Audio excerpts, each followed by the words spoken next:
అమలాపురం జెడ్పీజీహెచ్ స్కూల్లో mega parent meeting జరిగింది. దానికి పిల్లలకి ఏవైనా విషయాలు చెప్పండి అమ్మా అని నన్ను పిలవడంతో నేను అక్కడికి వెళ్ళటం జరిగింది. నేను యాక్చువల్గా గత కొన్ని సంవత్సరాలుగా ప్రతి స్కూలు ఈ చుట్టుపక్కల అన్ని స్కూల్స్ తిరుగుతూ పిల్లల్లో అవేర్నెస్ తీసుకురావాలన్న ఉద్దేశంతో ఎంతో వర్క్ చేసేదాన్ని. ఇప్పుడు మొత్తంగా పూజల్లో పడిపోయి ఎక్కడికి వెళ్లకుండా ఉన్నప్పుడు స్కూల్ టీచర్స్ నలుగురు వచ్చి ఈసారి మీరు ఎట్టి పరిస్థితుల్లో రావాలమ్మా అని అడగటంతో వెళ్ళానండి. అక్కడ పిల్లలందరినీ గత 4 ఏళ్లుగా కరోనా తర్వాత నుంచి నేను పిల్లల్ని అసలు చాలా వరకు దూరంగా ఉన్నాను. మధ్య మధ్యలో 1-2 సార్లు వెళ్ళాను. కానీ ఏమైనప్పటికీ చాలా ఆనందంగా అనిపించింది. తల్లిదండ్రులకు పాదపూజ అనుకుంటూ పేరెంట్ మీటింగ్ కండక్ట్ చేశారు. కానీ పెద్దగా పేరెంట్స్ రాకపోవడం కొంచెం బాధగా అనిపించిన నేను గడిపిన ఆ క్షణాలు మీకు చూపించాలన్న ఉద్దేశంతో ఈ వీడియో ద్వారా మీ ముందుకు రావడం జరిగిందండి. నాకు సార్ని చూసి కూడా చాలా రోజులు అయిపోయింది. ఎమ్మెల్సీ కుడుపూడి సూర్యనారాయణరావు గారు అమలాపురంలో నేను ఫేస్ చేస్తున్న ప్రాబ్లమ్స్ అన్నింటికి ఫస్ట్ లో 10 ఏళ్ల క్రిందట ఎంతో అమాయకంగా ఉండే మీ రాధమ్మ ఇక్కడ నేను అడుగు పెట్టిన దగ్గర నుంచి హాస్పిటల్ తీసుకుని ఓన్ గా వర్క్ స్టార్ట్ చేసిన దగ్గర నుంచి అనేక రకాలైన ప్రాబ్లమ్స్ ఫేస్ చేసేదాన్ని. సూర్యనారాయణ గారు ఒక గురువుగా చాలా అండగా నిలబడి నేను ఈరోజు ఓన్ గా ఎటువంటి ప్రాబ్లం అన్నా సాల్వ్ చేసుకోగలవమ్మా అని నన్ను ఎంతో ధైర్యం చెప్పి ఈ స్టేజ్ కి తీసుకొచ్చిన సార్ అక్కడ ముఖ్య అతిథిగా రావటం, నాకు కాసేపు ఆయన బిజీ షెడ్యూల్ ఉండడం వల్ల కొంచెం పిల్లల్ని ఉద్దేశించి ప్రసంగించి వారు వెళ్ళిపోయిన తర్వాత నేను చాలాసేపు పిల్లలతో గడపటం జరిగిందండి.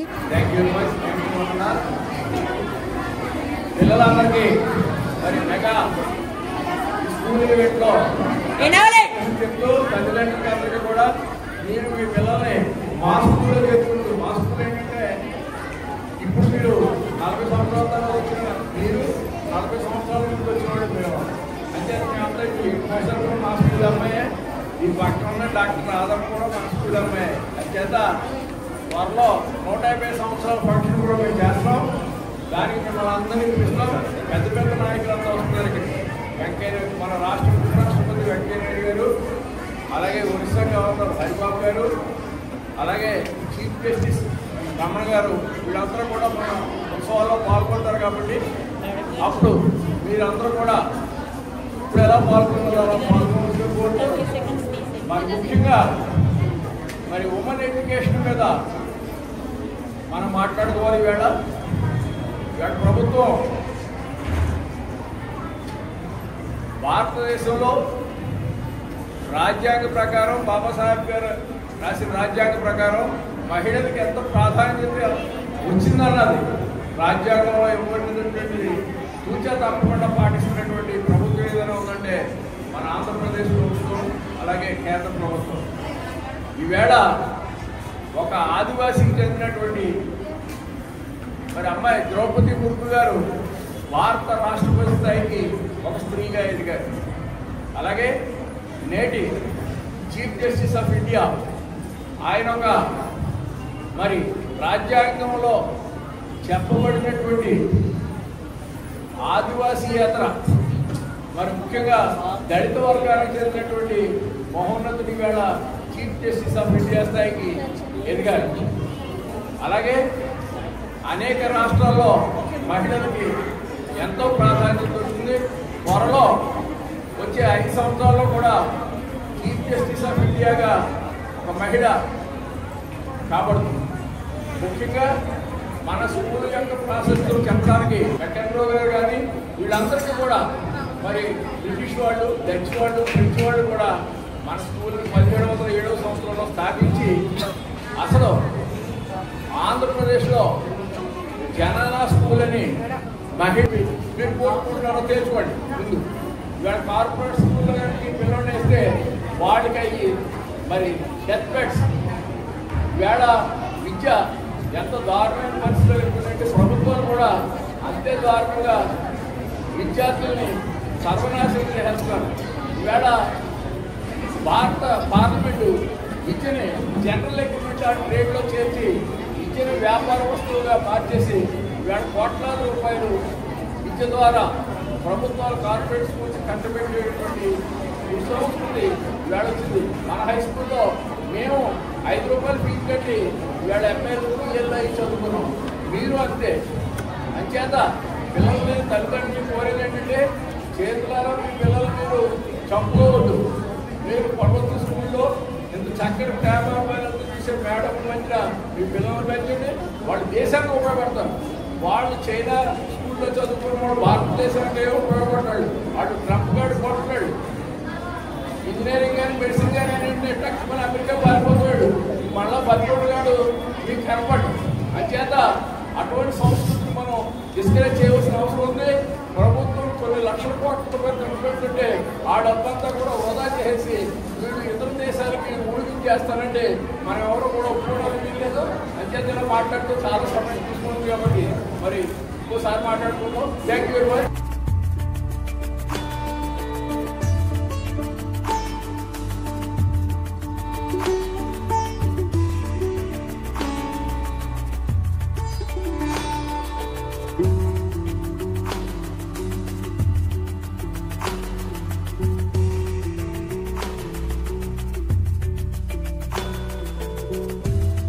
మేము రివర్స్ లో తీస్తున్నాం. మదర్స్ అందరూ అటు చూస్తున్నారు. ఇటు చూడండి రా, ఇటు చూడండి మేడం. రాధమ్మ గారు కూడా ఫోటో తీస్తున్నారు. ఇటు చూడండి. ఓకే, దండం పెట్టుకోండి అమ్మకి. ఫోటోలు ఇస్తున్నారు.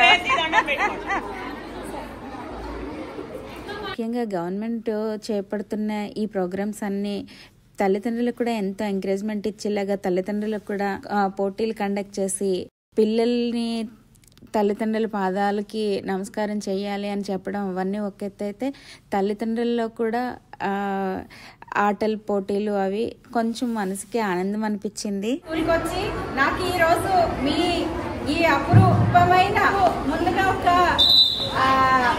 గురు పౌర్ణమి సందర్భంగా టీచర్స్ కి ప్రత్యేకంగా శుభాకాంక్షలు తెలియజేస్తున్నాను. వ్యాస పౌర్ణమి అంటే మనకి ఆది గురువు కింద తీసుకుంటాము. మీరు మీ పేరెంట్స్ తో పాటు స్టూడెంట్స్ అంతా కూడా టీచర్స్ అందరికీ కూడా గౌరవంగా కాళ్ళకి దండం పెట్టుకోవాల్సిన రోజు. ఇంతమంది పెట్టుకోవడం కష్టం కాబట్టి మీ మనసులో మీ చేతులతో మీ టీచర్స్ కి, మీ ఎదుర్కొన్న టీచర్స్ కి ఒక్కసారి నమస్కారాలు చేసుకోండి అని తెలియజేస్తున్నాను. దండం పెట్టుకోండి. ఇక్కడ నుంచి అందరూ మీ టీచర్స్ అందరికి ఇక్కడే ఉన్నారుగా, మీరంతా టీచర్సే కదండి. టీచర్స్ అందరికి దండం పెట్టుకోండి. ఎవ్వరూ వింటలేదు. బ్యాడ్ గర్ల్స్ యు ఆర్, అందరూ గుడ్ గర్ల్సా బ్యాడ్ గర్ల్సా?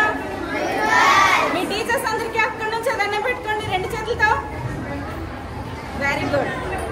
మనకి ఈరోజు పురాణాలన్నీ వచ్చినాయి అంటే వ్యాసుడి వల్ల. వ్యాసుడి ప్లేస్ లో మనం ఈరోజు మీ ముందున్న టీచర్స్ అందరికి నమస్కారాలు తెలియజేసుకుంటూ, అదే సందర్భంగా పేరెంట్స్ అందరికీ కూడా ముందుగా ఒక చిన్న కథ చెప్పాలనుకుంటున్నాను నేను. వినండి. కథ అంటే వింటారు కదా, అందరికీ తెలిసింది, చిన్నప్పటి నుంచి వింటున్నది. అయినా ఒక్కసారి తోటకూర దొంగ కథ ఎంతమందికి తెలిసిందిలో? అందరికీ తెలుసా? పిల్లలకి తెలుసా తోటకూర దొంగ? పేరెంట్స్ కి ఎవ్వరూ మాట్లాడలేదు.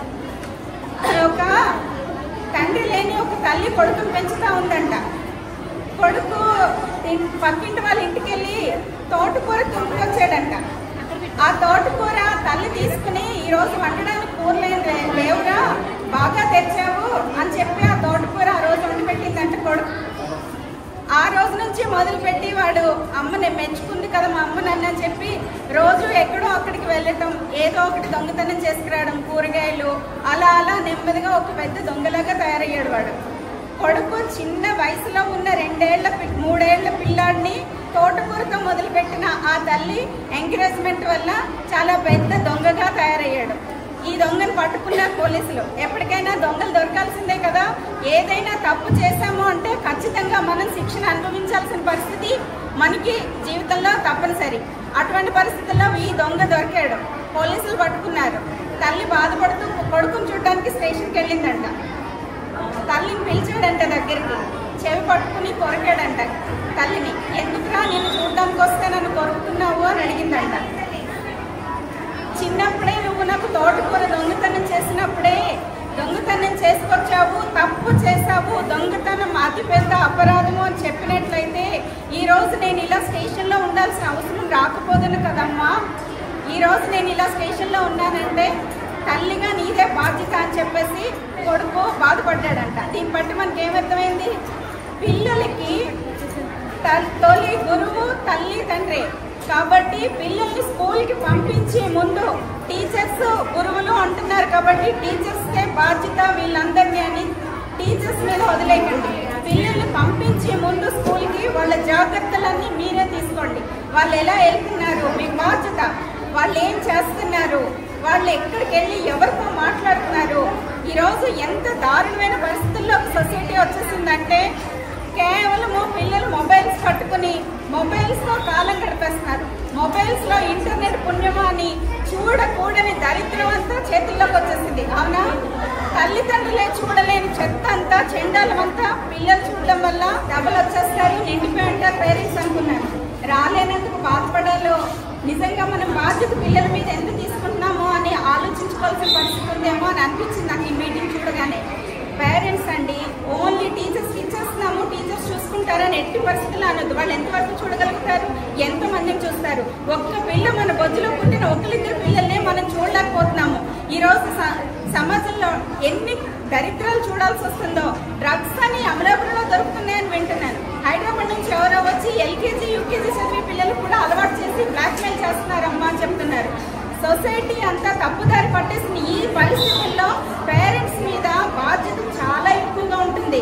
మనం చాలా జాగ్రత్తలు తీసుకోవాలి. కన్నామా పెంచామా స్కూల్కి పంపించామా అన్నదానికంటే వీళ్ళు ఏం చేస్తున్నారు, వీళ్ళు ఎవరితో మాట్లాడుతున్నారు, వీళ్ళు మొబైల్స్ చూస్తున్నారా, వీళ్ళు ఫ్రెండ్స్ ఎలాంటి వాళ్ళు, ఇలాంటివన్నీ మీరు చాలా జాగ్రత్తగా ఎప్పటికప్పుడు వెతుక్కుంటూ ఉండండి. మీరు ఎలా బ్రతికారు అన్నదానికంటే మీ పిల్లలు మనకంటే ఇంకొంచెం ఉన్నతంగా బ్రతకాలి అని మనం ఆలోచిస్తాం. మనం పడిన కష్ట నష్టాలేవి వాళ్ళు పడకుండా ఉండాలి అంటే వాళ్ళకి మీరంతా డిసైడ్ చేసుకోండి అమ్మా. చిన్నప్పుడే నేను ఐఏఎస్ అవ్వాలనో ఐపీఎస్ అవ్వాలనో డాక్టర్ అవ్వాలనో డిసైడ్ చేసుకుంటే 3rd క్లాస్ 4th క్లాస్ నుంచి మీరు ఆ దిశగా చదువులు మొదలు పెట్టాల్సిన పరిస్థితి.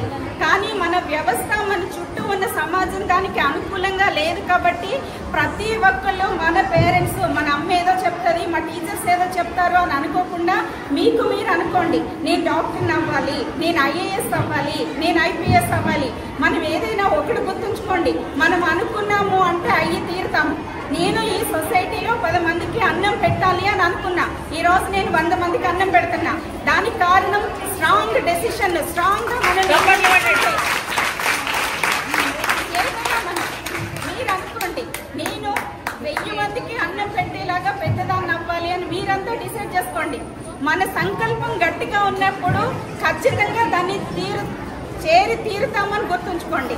మన రాష్ట్రపతి ఏం చెప్పేవారు, బాగా పైకి ఆలోచనలంతా ఉన్నతంగా ఉండాలి.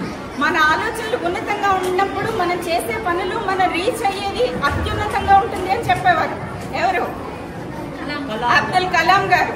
సో మీరంతా, నేను అమలాపురంలో పుట్టాను, ఇదే స్కూల్లో చదివాను, నేను 6th 7th. ఈరోజు మీ ముందుకు వచ్చి నేను మాట్లాడుతున్నానంటే సో మీరంతా కూడా ఎంతో గొప్పగా సెటిల్ అవ్వాలి అని చెప్పేసి ఖచ్చితంగా డిసైడ్ చేసుకోండి. మనం చిన్నప్పుడు నిర్ణయించుకున్నవి మనం తప్పమ్మా. ఒక అమ్మాయి తప్పు చేస్తుంది అనుకో మీ క్లాస్లో, ఇప్పుడు కామన్ అయిపోయింది కాబట్టి నార్మల్ విషయం కింద మాట్లాడాల్సి వస్తుంది. ఆ అమ్మాయి తప్పు చేస్తే అది కవర్ చేసుకోవడానికి మిమ్మల్ని చెడగొడుతుంది. అవునా? సో ఇది తప్పు కాదు అంటది. కానీ మన మనసుకి ఎప్పుడూ తెలుస్తుంది ఏది తప్పు ఏది ఒప్పు అన్నది మన మనసుకి తెలుస్తుంది. అవునా? మనం పేరెంట్స్కి కానీ టీచర్స్కి కానీ చెప్పకుండా దొంగగా దాక్కుంటున్నాము అంటే, అబద్ధం చెప్తున్నాము అంటే అది ఖచ్చితంగా తప్పు. సో అలాంటి తప్పుడు అమ్మాయిల్ని మీరు మార్చడానికి ట్రై చేసి మీరు కూడా మంచి మార్గంలో మీరు అత్యున్నతంగా సెటిల్ అవ్వాలి. ఎక్కడో చదవలే, ఏదో ఈ స్కూల్లో చదివితే నేను పెద్దోళ్ళని అవుతానా. నా ఫ్రెండ్ ఉంది, ఈరోజు పెద్ద కంపెనీకి CEO కింద పనిచేస్తుంది. అలా మనం అత్యున్నతంగా సెటిల్ అవ్వాలని మీరు మనసులో ఖచ్చితంగా నిర్ణయించుకుని ఉన్నతంగా వెళ్ళండి. పేరెంట్స్ కూడా పిల్లల్ని ఎట్టి పరిస్థితుల్లో వదలద్దు. పేరెంట్స్ బాధ్యత చాలా ఎక్కువైపోయిన ఈ రోజుల్లో వాళ్ళు ఎవరితో మాట్లాడుతున్నారు అనేది ఖచ్చితంగా స్కూల్కి వచ్చినప్పుడు కూడా. నా టైంలో మా చిన్నప్పుడు అబ్బాయిల కంటే భయం ఉండేది. అమ్మాయి బయటకు వెళ్తుందంటే టీచ్ చేస్తారేమో అని పేరెంట్స్ భయపడేవారు.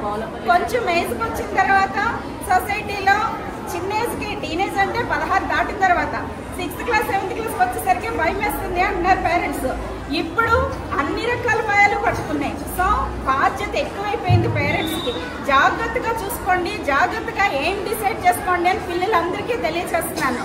మొబైల్స్ కూడా మీరు పిల్లలకి ఎవరికి ఇవ్వకండి. ఒకవేళ ఇవ్వాల్సి వస్తే మొబైల్లో కొంత టెక్నాలజీ వచ్చి చెత్తంతా రాకుండా కొన్ని ఆప్షన్స్ వచ్చినాయి.